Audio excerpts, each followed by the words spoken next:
In this video, we're going to take a look at a shimmering pink ink by Diamine Pink Glitz.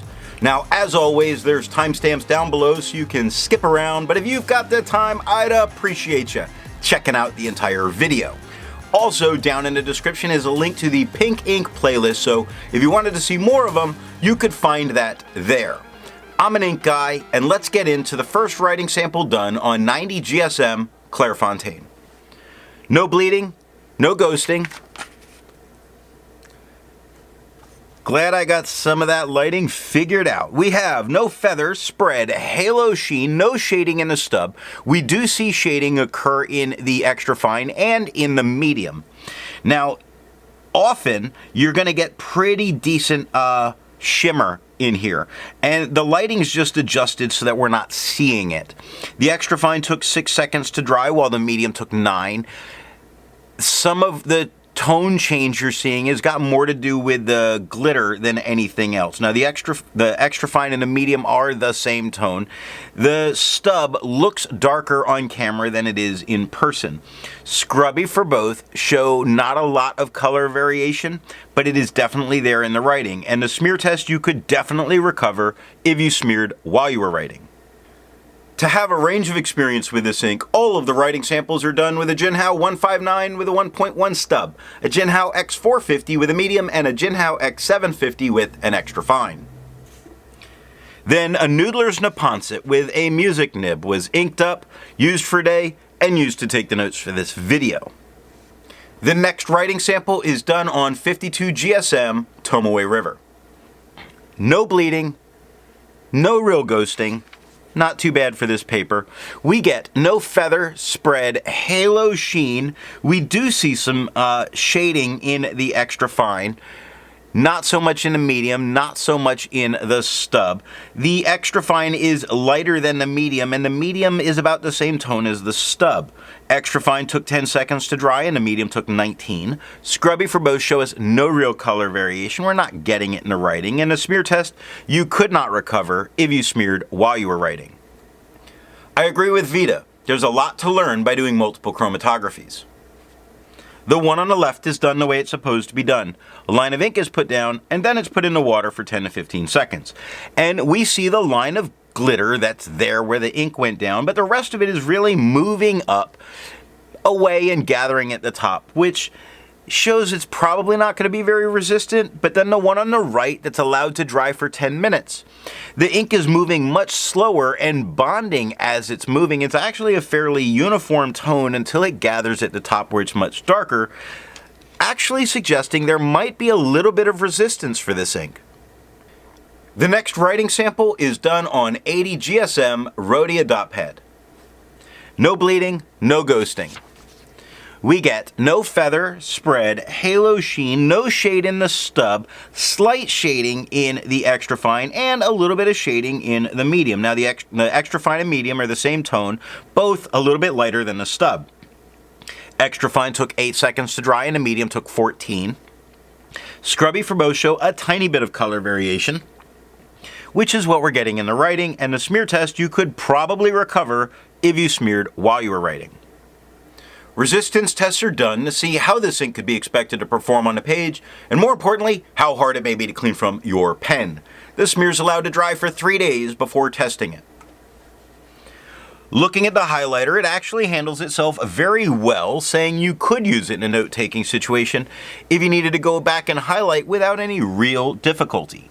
Now, looking at the swatch itself, it's interesting because at first I didn't care for the gold shimmer in it, but the pink and that gold are both very hot colors, making you kind of feel hot looking at this. It actually is a very good match of these two. Now, water's reactivating and lifting most of this ink, but leaving a bunch of that pink fairly uniformly down in its place. Pen flush is doing a little bit more than water did. And there's not very often I need more than water to get a Diamine ink out of my pen, but in this case, I did wind up using a little bit of pen flush to get that last bit of ink and glitter out of the bottom of that tube in the Neponset. 1/3 bleach solution is completely removing it from the paper, although discoloring the paper slightly. The next writing sample is done on G-Lalo paper. No bleeding, no ghosting.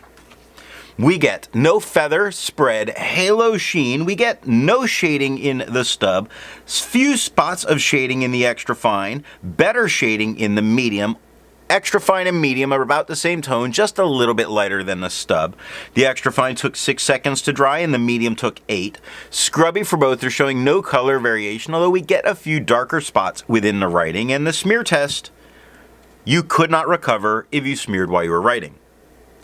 For the inks tested, the average viscosity was 2.5, with the realm of normal being from 2.1 to 2.9. Diamine's Pink Glitz has a viscosity of 1.67, because to move all that glitter, you need a wet ink. If you're interested in how the viscosity is tested and the bell curves made, then down in the description is a link to that video. But now, let's take a look at the next writing sample done on Apica CD paper. No bleeding, no ghosting. We get no feather, spread, halo sheen, no shading in the stub, only a few darker spots in the extra fine, and only a few lighter spots in the medium. Now, the extra fine's a lot lighter than the stub, and the medium looks just a tad darker than the stub.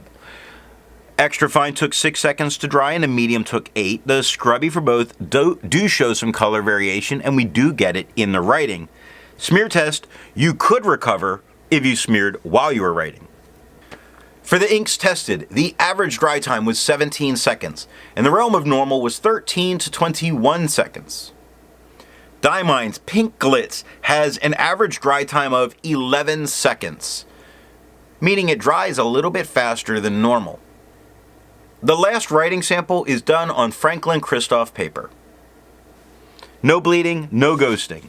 We get no feather, spread, halo sheen, no shade in any of them. While the extra fine is lighter than the stub, the medium is just a tad darker than the stub. Extra fine took 4 seconds to dry and the medium took 7. Scrubby for both are giving no color variation. We're not getting it in the writing, and a smear test, you could recover if you smeared while you were writing. Instead of finding inks that look like Diamine's Pink Glitz, because how could you? I'd prefer to find an ink that complements its color on the page. I went with a purple ink by Montegrappa, their Violet, because purple and pink go awesome together, and purple and gold, awesome together, so why not? If you'd prefer a different complement color, then down in the description are links to those color playlists. So what do I think of this shimmering ink by Diamine Pink Glitz? I don't think you could make shimmer inks without having a pink one. The shimmer here is in no way interfering with the look of this ink. It enhances it by really showing more where the ink shades. So what nib and pen will give the best writing experience with this ink? Wet broad, super wet stub, without a doubt. I hope you got something out of this video, and in the next video, we're going to take a look at KWZ's Raspberry.